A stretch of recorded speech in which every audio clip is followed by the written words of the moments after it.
Welcome, everyone. We are here today to talk about mastering the GMAT and particularly critical reasoning. My name is Chris Gentry.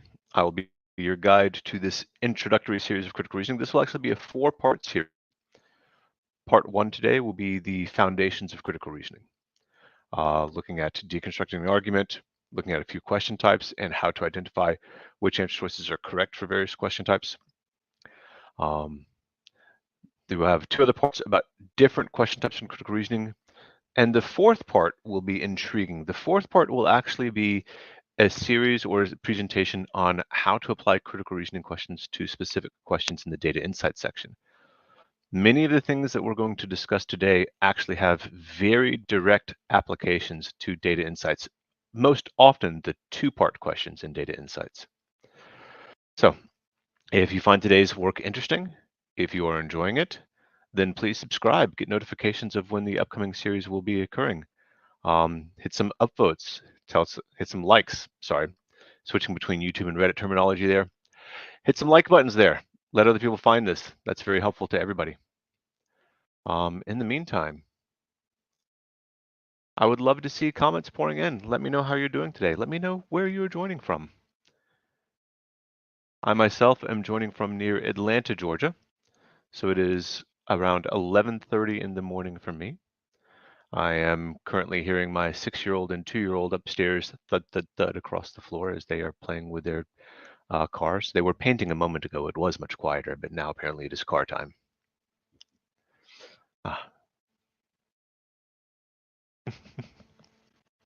I would appreciate some hellos. I would like to, see some activity in the chat because I do hope to actually get people involved and get people involved in the discussion.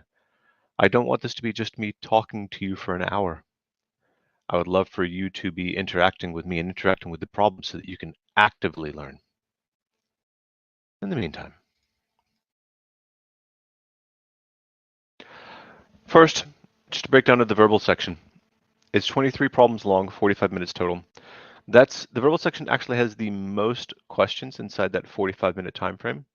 So you do need to, on average, move a little bit faster here than on any other section, but that's a fairly small pacing issue. Critical reasoning, you'll have 10 to 13 problems. You'll want to average 2 minutes per question on those. Reading comprehension, you'll have 3 to 4 passages. Notice that there is a trade-off here. If you only have 3 reading comprehension passages, then you will almost certainly have 13 critical reasoning problems. If you have 4 reading comprehension passages, you'll almost certainly have 10 critical reasoning problems. It's most likely 3 passages and 10 critical reasoning, or excuse me, 3 passages, 13 critical reasoning, or 4 passages, 10 critical reasoning. You usually don't see a lot of like 11 or 12 critical reasoning sections. And so critical reasoning will be close to half, if not a little more than half, of your verbal section. So we cannot neglect this. It also, in my experience, actually can be the longest question type, second only to two-part questions. Hello, Aviral. Oh, Sahiti. 9 p.m. and sleepy already. When did your day start for you? And welcome to Delhi, Aviral, or welcome from Delhi.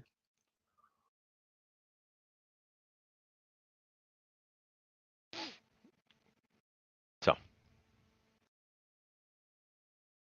today, we want to build the foundation for critical reasoning. We're going to start by learning how to deconstruct an argument, articulate some assumptions, and then we'll be looking at some sample questions, and we will examine how different question types have different trends in the answer choices. So we're going to cover a lot of material today.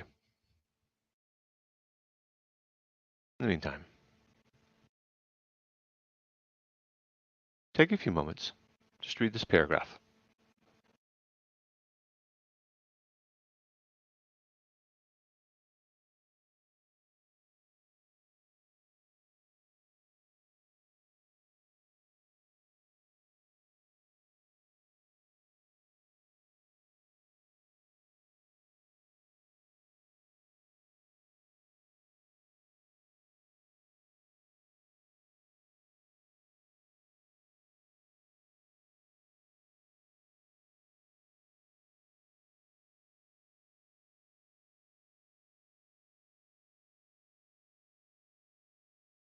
And as you read this paragraph, Sahiti, Avril, Anil, and I hope I'm pronouncing those names correctly, or at least getting close to the pronunciation. If I'm mispronouncing, I apologize sincerely. If I am mispronouncing and you would like to try to correct me in the chat, I would actually be very welcome to that. I always like to try to make sure that I'm pronouncing names correctly. As you read this, there are 4 core components to a critical reasoning argument. Not every critical reasoning argument has all 4. Every critical reasoning argument must, by definition, have 2 of the components. Hello, crazy psycho. Oh, now there's a username for us.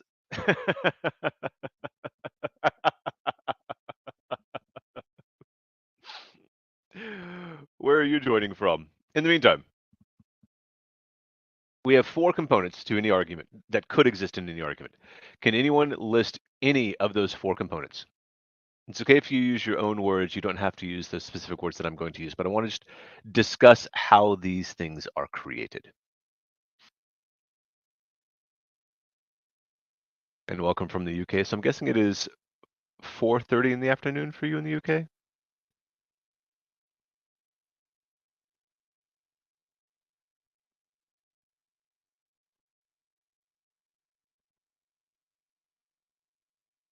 Again, the question to the group. Welcome, Kareem from Lebanon. Question to the group. What are some components in a critical reasoning argument?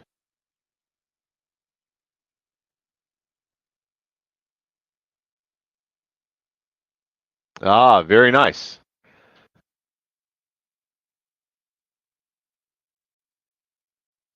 So I will use the word premise instead of evidence. Not because evidence is wrong, CT, but I have seen GMAT questions and answer choices restrict the word evidence to things that are objective fact, whereas a premise could be a fact or an opinion. So we have a premise.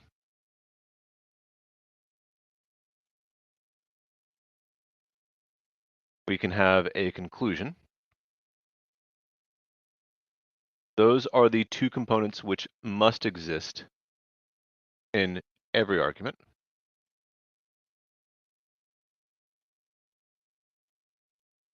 Background can exist. It does not have to, but it can exist in a critical reasoning argument.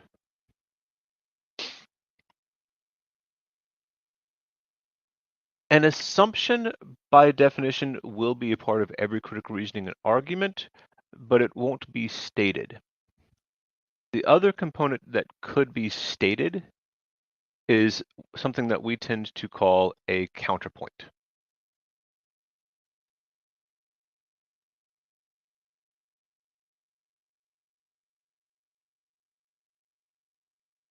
The conclusion is not optional, Anil. The conclusion must exist to have a complete argument. Every argument must have a premise or conclusion. Premise and conclusion are required for any argument. Background and counterpoint are optional.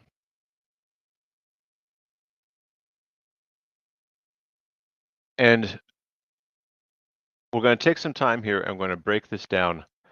I will tell you that one thing that I wish Manhattan Prep has a very good working relationship with GMAC, and therefore we do not want to upset them. And so we are very, very cautious and very, very aware of their copyright claims and their copyright ownership of the materials they produce. So I cannot show you any GMAC published questions today. I'm showing you Manhattan Prep generated questions today, but please believe me when I tell you that the ability to find these 4 elements and separate which is which can be a very, very crucial aspect to making a final decision in answer choices. For example, if you see an answer choice, if you're down to 2 choices, and one answer choice focuses more on the conclusion, whereas an answer choice focuses more on the background, do not select the answer choice that focuses on the background. Would I recommend taking some notes while reading the critical reasoning paragraph? Maybe depending on the amount of information. I normally do not recommend notes for critical reasoning paragraphs, but I do recommend possibly writing a goal statement, which we will look at in just a second. So, what is the conclusion in this particular argument?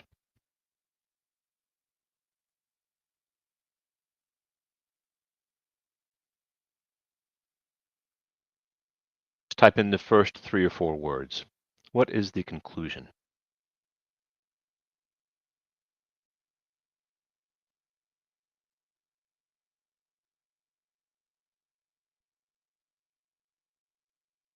Deviane, best of luck to you on your GMAT tomorrow. How are you feeling? Yes. We have our conclusion here at the end. It is more likely that Pueblo Bonito was a religious center where special rituals were performed. How do you know that that is the conclusion?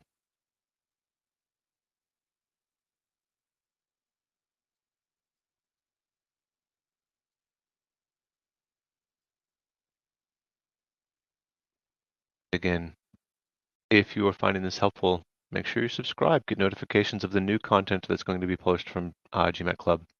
Make sure you hit that like button so that people can find this.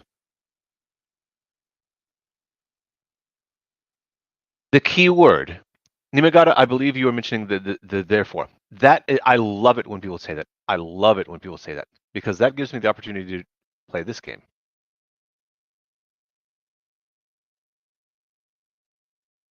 If I remove the word therefore, is this sentence no longer the conclusion?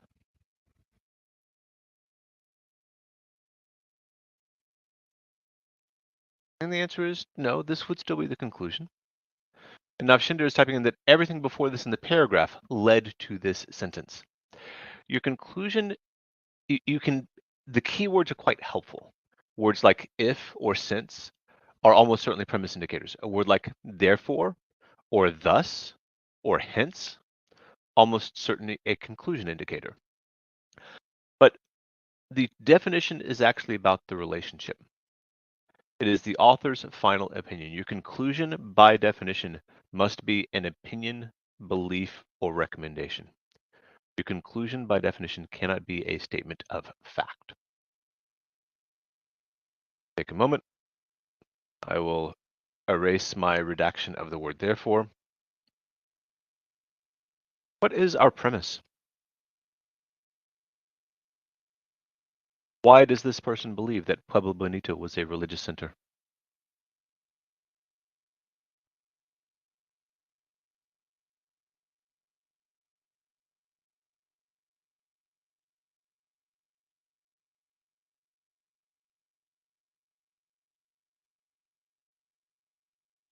Again, just type in a few words. Which sentence is the premise?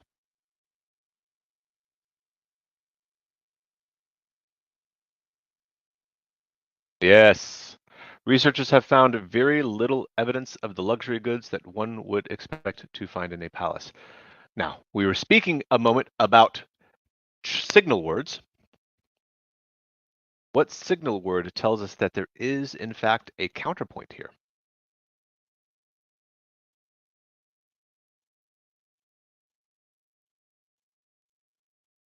What is a signal word that says there will be a counterpoint?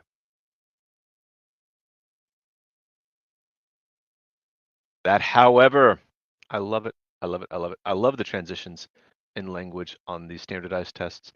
I teach GMAT, GRE, and the executive assessment. So I do a whole lot of standardized test work, and I love the use of language to structure an argument. I find that it's fascinating. So that, however, leads us to our counterpoint. Our counterpoint is the fact that archaeologists and historians have long considered Pueblo Bonito the palatial residence of a chief or king. However, the author of this paragraph does not agree with these archaeologists and historians. And then finally, we have a nice, lovely statement that sets the scene. Pueblo Bonito is a large, ancient building in Chaco Canyon, New Mexico. That's quite nice. I'm glad to know that. But that does not play a role in this person's argument. That is merely a piece of background information that sets the scene for the discussion. So we have now deconstructed an argument. Let's articulate some assumptions. What are some assumptions in this argument?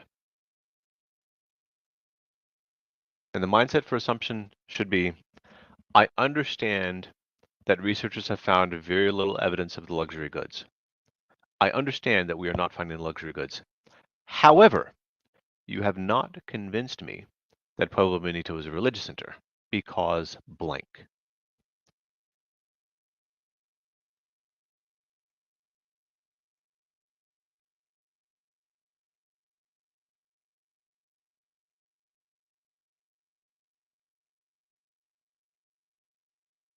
And if anyone is watching the later broadcast of this YouTube, I hope you are enjoying the fact that my hands and face sometimes partially disappears.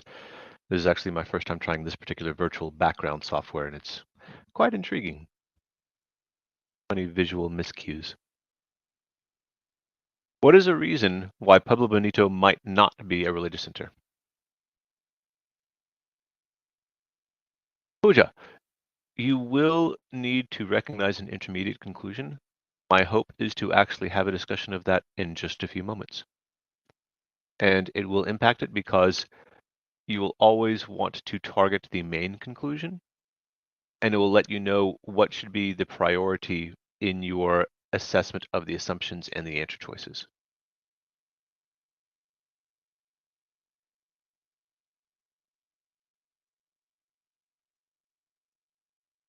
Again, the question for the group, what is an assumption in this argument?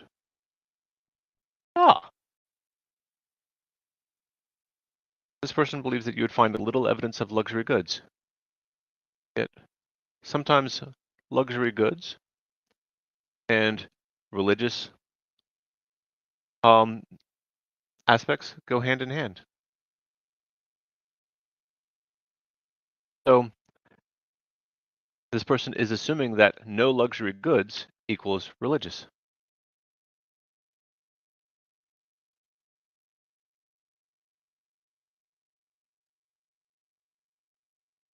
Yeah. Like we may say, you know what? I know that this is not a palace. I agree with you. It's not a palace. But how does not a palace indicate that it is a religious function? How do I know? I mean, warehouses are not palaces. Restrooms are not palaces. Yes, the very aspect that we jump from, it's not a palace. Therefore, it's a religious center. Another interesting aspect to this could be that we have found very little evidence of luxury goods. Well, that's just what we have found. Is it possible that the luxury goods used to be there?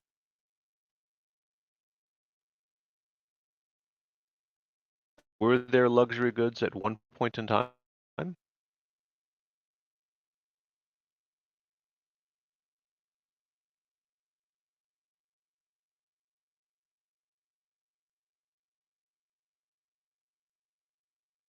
Now let's practice stating our goal. For a strengthen or weaken, how might you strengthen this argument? How might you weaken it?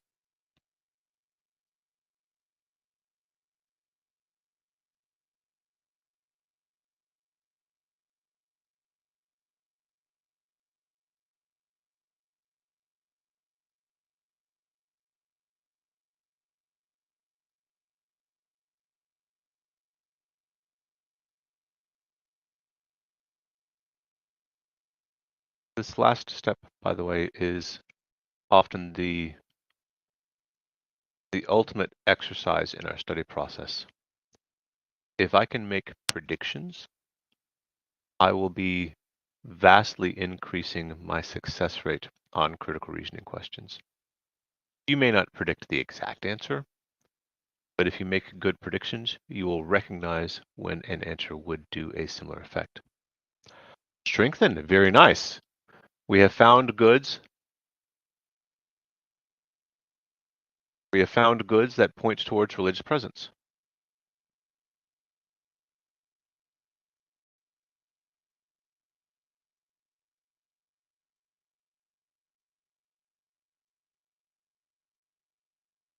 We have not found luxury goods, but we have found religious icons.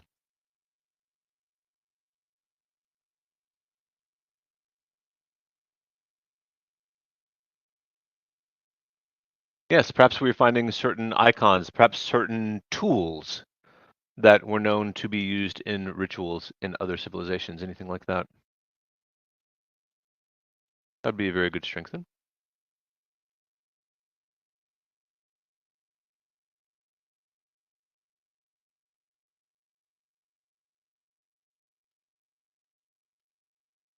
How would we weaken this?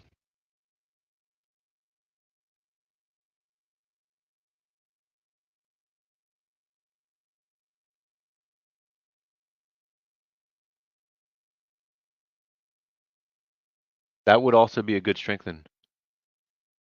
That religious places did not have luxury goods in this society.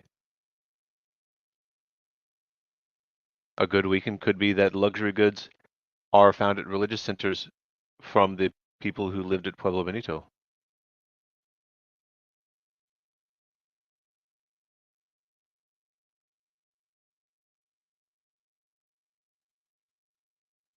So now the lack of luxury goods points to the idea that it is not a religious center.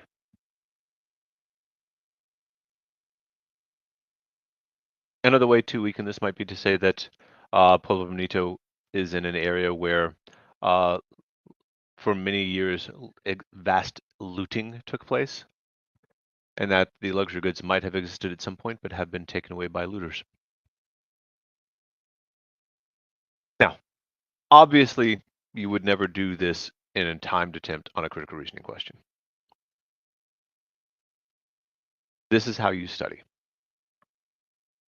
You study critical reasoning by practicing your ability to be precise with your breakdown, to assess aspects of the argument that could be attacked in some way, and then practice phrasing a goal statement depending on the question type. Now, I do want to take a moment here because Pooja brought up an interesting question. This idea of premises versus intermediate conclusions versus main conclusions. Everyone take a moment. Read here. Oh, Maul, I like that weaken.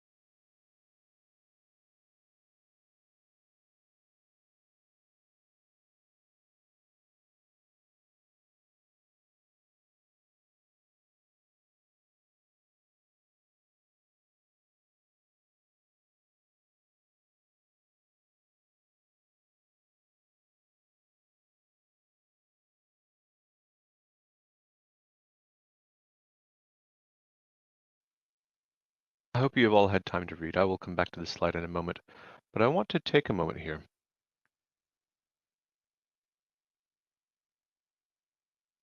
Amal's suggestion. Evidence is found in a later study that luxury goods were found buried in a secret coffer that was not discovered earlier. The reason I find Amal's suggestion so intriguing is that it brings up some brand new thing that never existed and was never mentioned in the paragraph, this idea of secret coffers in Pueblo Benito. And I'd like to take a moment here to point out, new information is not bad.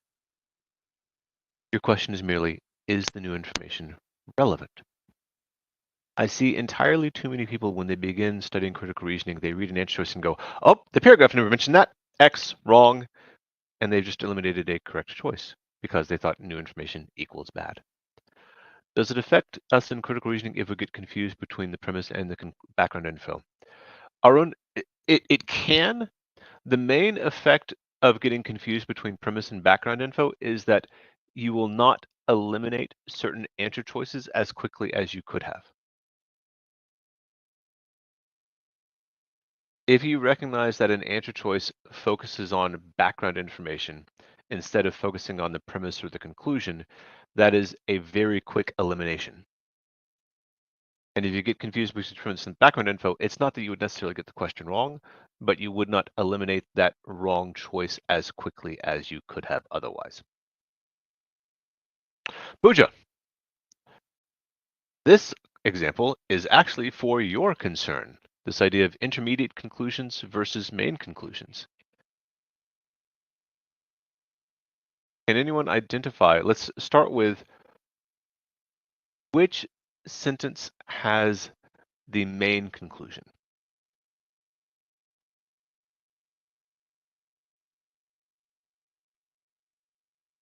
Of course, everyone. Again, my question is, which sentence has the main conclusion?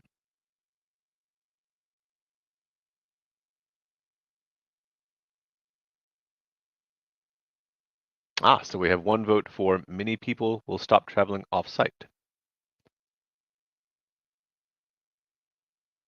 me just a moment. I forget which color I used. And I'd like for the speaking. I used blue for conclusion.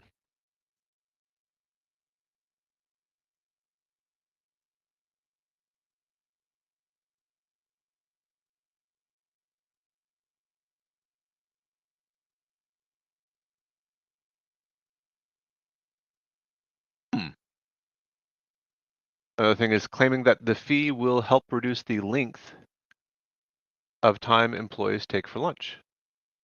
Could be asking, is that our conclusion?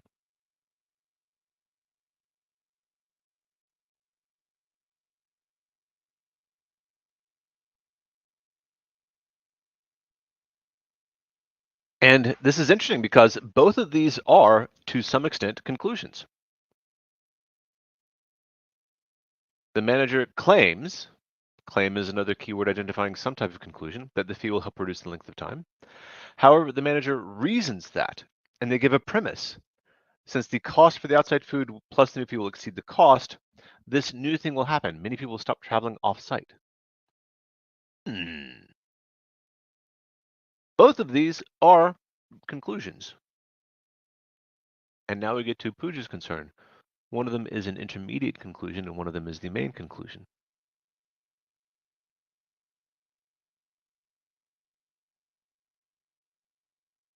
What we do is we phrase this in such a way, and again, you want to learn to do this mentally, but until you become comfortable with that, feel free to do it on paper when you're studying. B will reduce the length of time.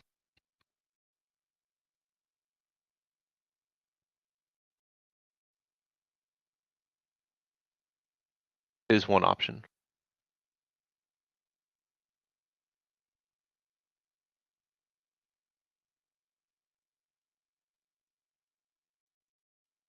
The other option is people will stop traveling to purchase food elsewhere. No more travel off-site for lunch.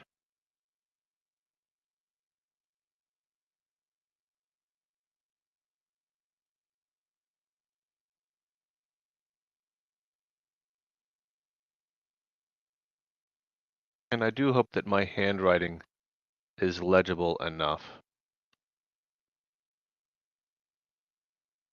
So what we have here, we have option 1 and option 2.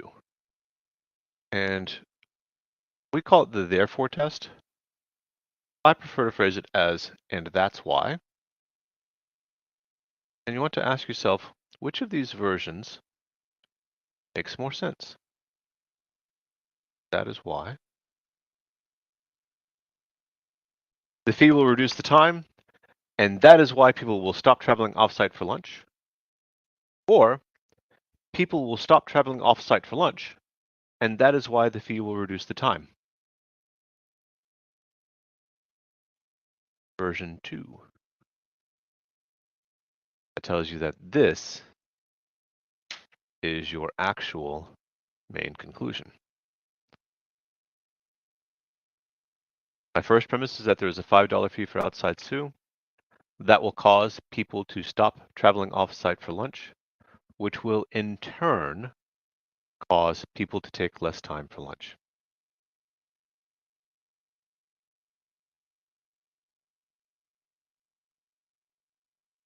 This is how we identify a main conclusion. We place them in a logical order, not necessarily the order it was presented in the paragraph, and ask which makes more sense. A is true, and that is why B is true, or the reverse. B is true, and that is why A is true. Now, everything we've done so far is critical reasoning arguments in a vacuum, without an actual set of questions or answer choices.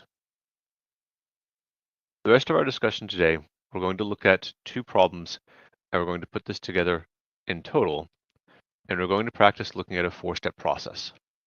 I will give you the entire problem, which you can try completely on your own, and then we will break down step by step by step each component. That four-step process is as follows. First, identify the question type. Now, this actually has two benefits for us. Identifying the question type, first of all, if we just know what type of question it is. Is it find the assumption? Is it strengthen? Is it weaken? Inference, explain. That can help us craft our goal statement, and that can help us evaluate answer choices. The other value to just taking a moment and being precise with a question is that some questions use specific language.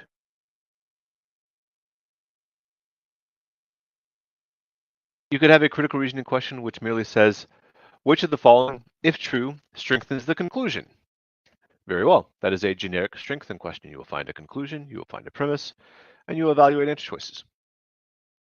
However, you could have a critical reasoning question that says something like, which of the following, if true, most supports the consumer psychologist's hypothesis?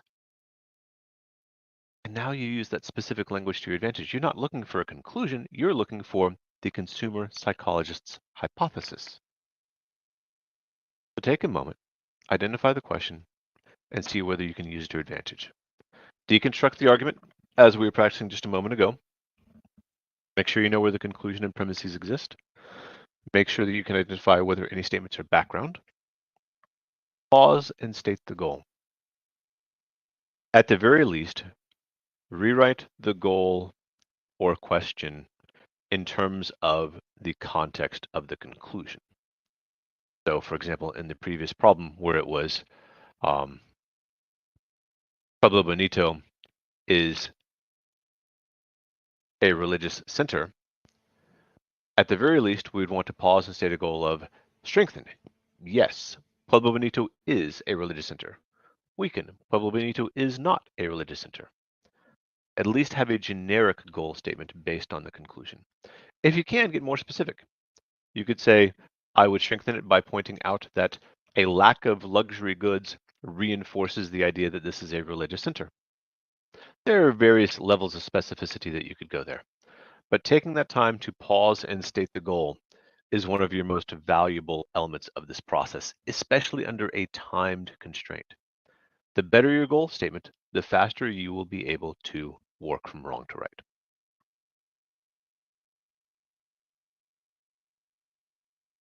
So,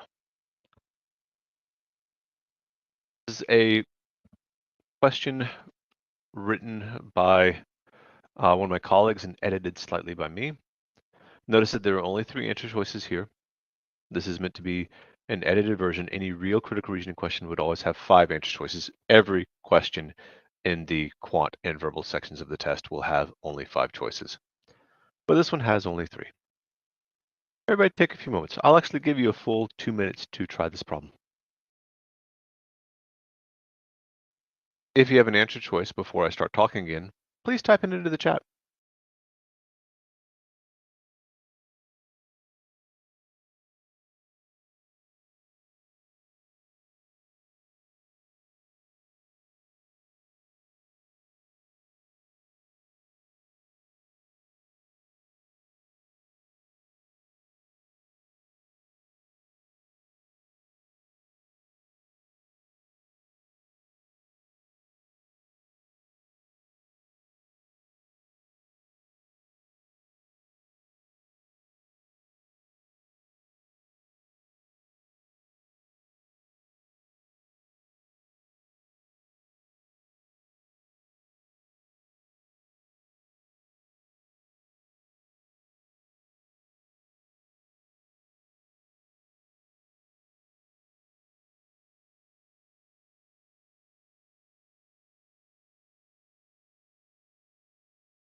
So far, I see all answer choice C's in the chat. I would love to also hear if anyone was either going to select a different choice or was perhaps torn between choice C and one of the other options. I would love to hear from anyone, but while I'm waiting to see if anybody sends that chat in, let's go ahead and see what else we have here. Identifying the question. This one, not particularly hiding. Oh, which of the following is an assumption? Definitely our find the assumption. A find the assumption question indicates that there is something that the argument needs, and that word depends indicates a need. They don't have to use the word depends. Using the word assumption would be enough, but the point here is that they don't have to use the word assumption. They could just as well craft a question that says, upon which of the following, on which answer choice does the argument rely?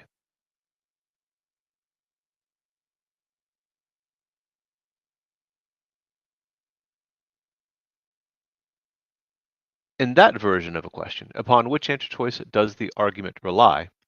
What word in that version of the question indicates need?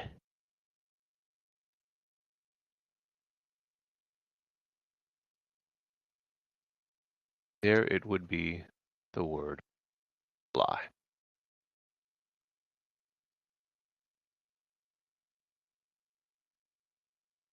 This would be another variation on a find the assumption question which does not use the word assumption. Deconstruct.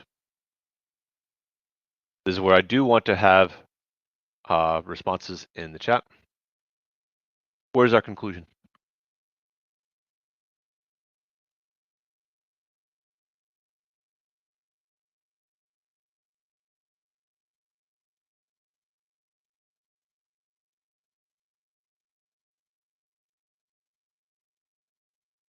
What is the conclusion of this argument? Yes. Classic at the end. These discounts will safeguard our tourism industry in the future.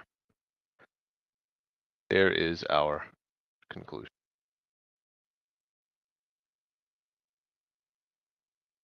Premise? What would you say is our premise?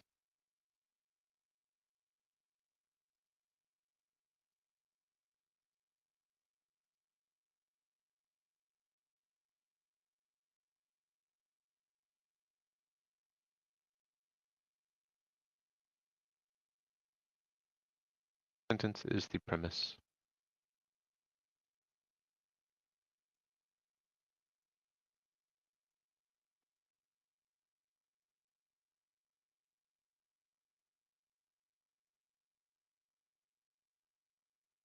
All right.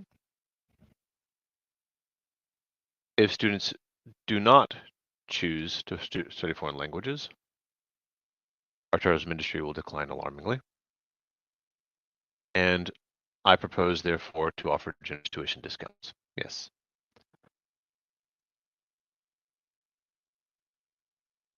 So take a moment, brainstorm some gaps in this logic.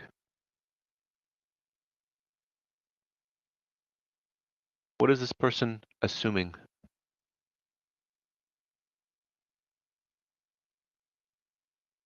I understand that we need students to choose to study these foreign languages. I understand that you will offer generous tuition discounts. And yet I am not sure that these discounts will safeguard our tourism industry.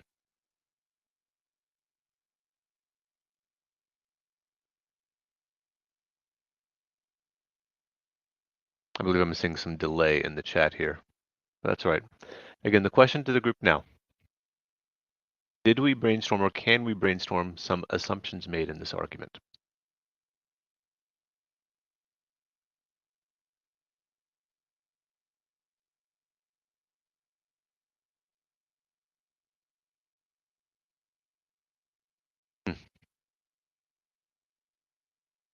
We are assuming that studying a foreign language will contribute to the tourism industry.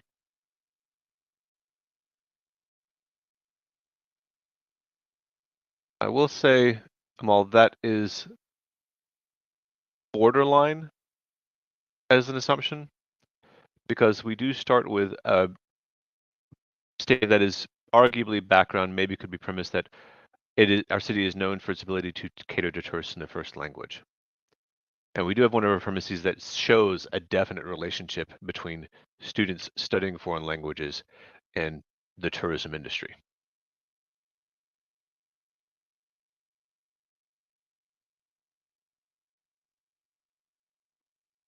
Hmm.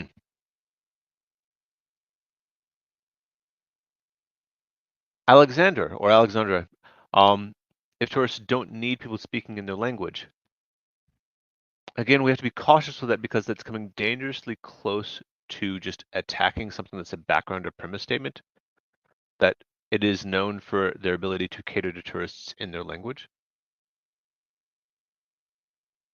Will the fee actually be an incentive?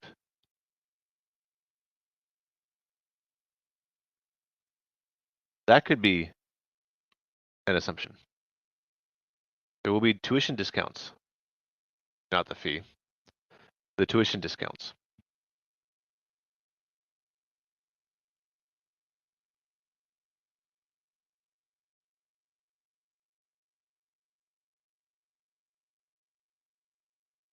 Yeah.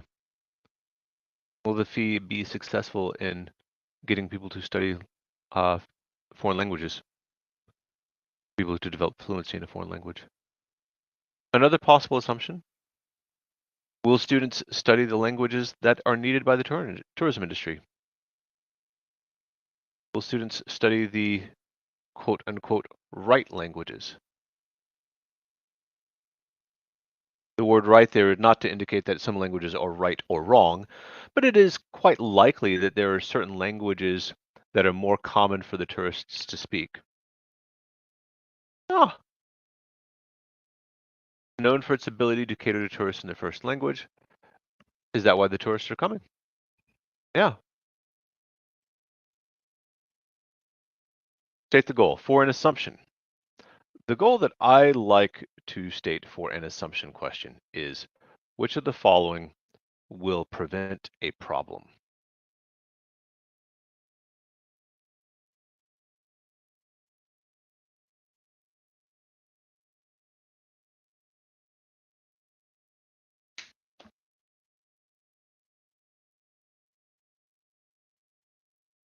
Nimagata, since I propose as an opinion, isn't an intermediate conclusion. Intermediate conclusions, by definition, must have a premise to back them up. So there must be any argument with an intermediate conclusion actually have as at least 3 steps in it: a premise, then an intermediate conclusion, then a main conclusion. Not every opinion statement is an intermediate conclusion. Opinion statements can just be premises. Um, yeah. Which of these answer choices will prevent a problem? Which of these answer choices will prevent something from going wrong with this plan? And I had many people selecting choice C. And choice C does prevent a problem. What happens if the students do move elsewhere when they graduate? Well, then this plan is not going to work. This is called the negation test. Um, every find the assumption question can be addressed with a negation test in the answer choices. If you negate the choice, that should negate the argument. This is how we define need. If the students who develop fluency in a foreign language will move elsewhere when they graduate, you just created a very large problem for this city manager's plan. So that negation test is why choice C is correct. But I am actually less interested in why choice C is correct and more interested in why choices A and B are wrong.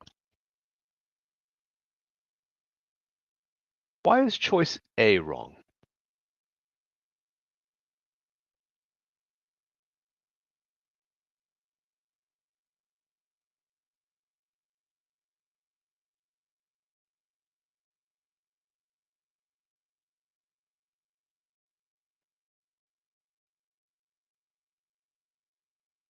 And the question is, why is choice A not the correct choice for this question?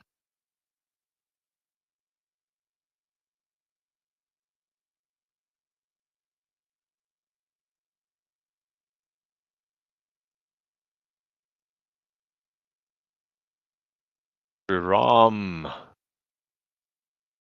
right on it. This is a strengthen. And we got it. Yeah, if option A is true, conclusion would still remain valid. The reason choice A is wrong is because it strengthens but is not needed. If you did a negation test here, most students will not find the discounts to be an incentive.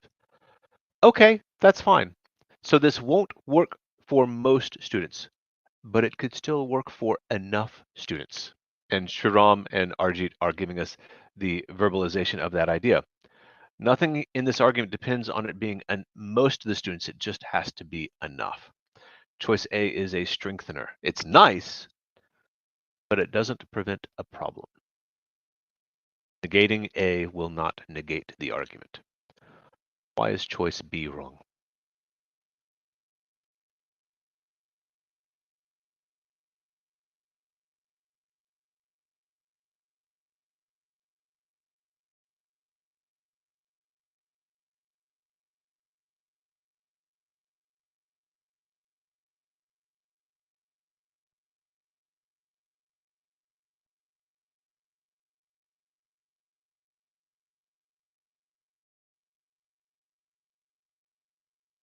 What makes choice B wrong for this question? It is a weakener. Choice B on its face says that the discounts will not be effective in the way that the city manager.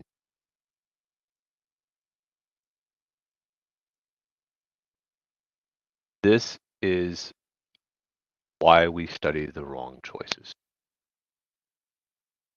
There are three very, very common types of wrong choices in critical reasoning. This is not to say that every choice hits one of these three patterns, but these are the three most common. You have answer choices which talk about something outside of the argument. In this example, you could have an answer choice that maybe talked about other cities. We're not talking about other cities. We need to know what happens in this city. The other idea is something that's in a common wrong choice. Another common wrong choice is the answer choice that focuses on background. We did not see this in this particular problem, but that is another common wrong way to build a wrong choice. And then the third, as we're seeing here, an answer choice which is relevant, but does not do what this question asked. Study the wrong choices when you study critical reasoning. The wrong choices are where the test makers make their living. Crafting the argument, crafting the correct choice are not the challenge. The challenge is in making choices that are demonstrably wrong, yet also tempting. And if you can study the wrong choices, we're meeting the test makers where they live and saying, I know what you want, and I know how to address that. One last problem. I'd like for everyone to take a few minutes to give this one a try. Again, give me an answer choice in the chat if you have one before I start talking again.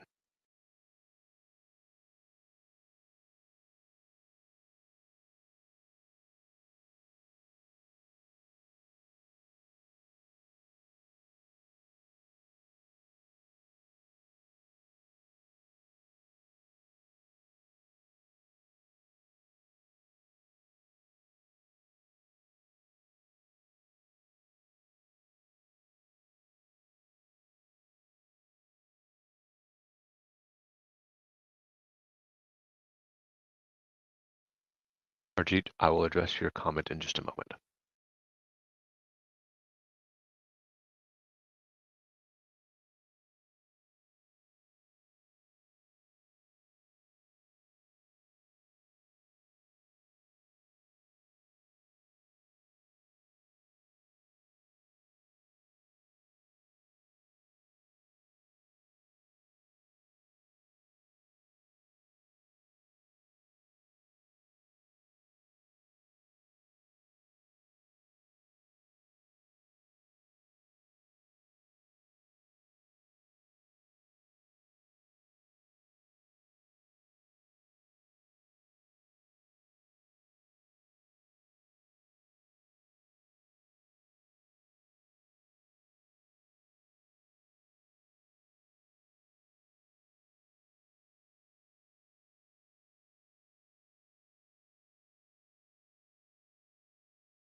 Oh God, I've been muted. For how long?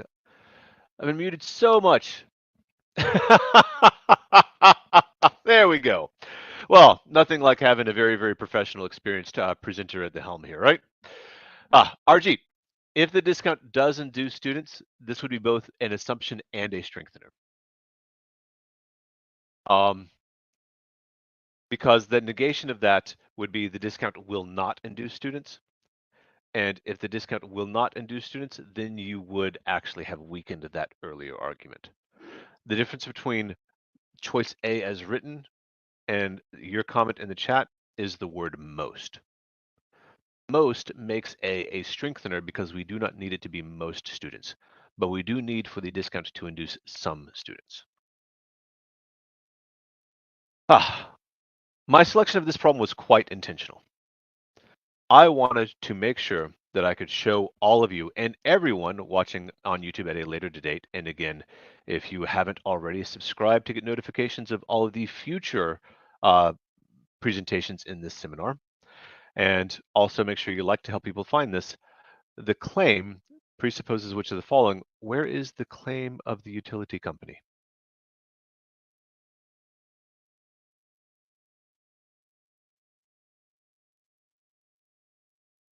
And I would like for just take a moment to type in the chat. What is the claim of the utility company?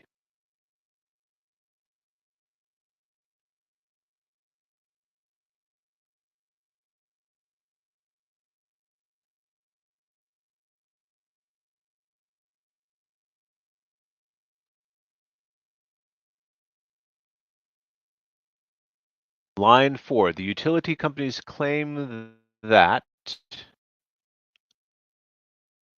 they will provide stable energy supplies at low cost. Now, why did I skip the although these sources require significant initial capital investment? Why did I skip over that?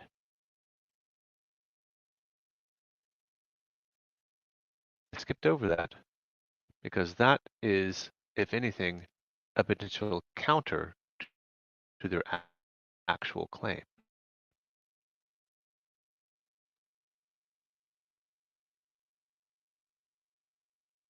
So what I need is an answer choice that says, yes, these will provide stable energy supplies at low cost.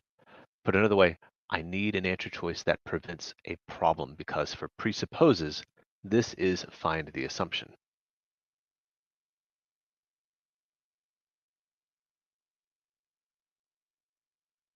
This is an assumption question. Now, which of these prevents a problem? Choice C. If the companies claim that these will provide stable supplies, a significant problem to that is what if weather patterns are not consistent? What if the weather patterns are not stable? If weather patterns are not stable, you cannot claim that this will be providing stable energy. Why is it not D? Because I had quite a few people going for D. They did not claim that they would be less expensive. They merely claimed that they would be low cost. Choice D addresses something that they did not actually claim, and that is a very, very nasty trap. That's choice B as well. Choice B and D both go to this concern of, but will these be less expensive than non-renewable sources? But the utility companies did not say they would be less expensive. Amal, I know, isn't that evil? Low cost is not necessarily the same as less expensive. It's just low cost. You could look at a product that is $2 and think that that $2 product is low cost, but yet it is still more expensive than a similar $1 product. I know, right? But this is how we learn. We learn by looking at these and saying, what language were they hoping they could trap me on? And the trap they're hoping here is that we would look at this and say that the utility companies are saying in some way that the renewable supplies are in some way better, less expensive, anything like that. No, no, no. They're not saying they're better. They're merely saying that they would be stable and low cost. And choice C says you need choice C to be true for these things to be stable. That is a nasty, nasty little trap there. Now, one thing that I want to preview for you before we close today, we're going to close here very shortly. This skill right here in this problem of being able to look at choice A and say, choice A is a strengthener, not what I needed. Choice B is a weakener, not what I wanted.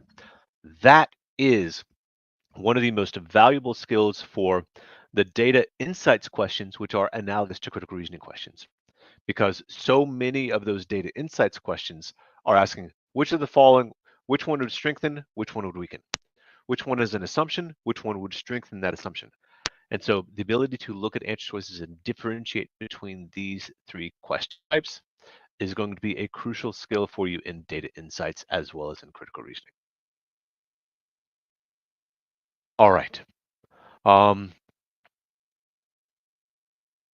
Yeah, and Janil, this is the idea of that stable being the key word. But I want to sort of generalize that a bit more. Let the question itself guide you when you have specifics. The claim of the utility company, and it is no accident that there is a sentence that literally says the utility companies claim that. When you are given that specific language, that specific target in the question itself, use that to your advantage. It is there for a reason. All right, my friends, you can access free resources here at manhattanprep.com. I am here representing Manhattan Prep. It has been my absolute pleasure to be with you here today. Again, one last call to hit that subscribe, hit that like button.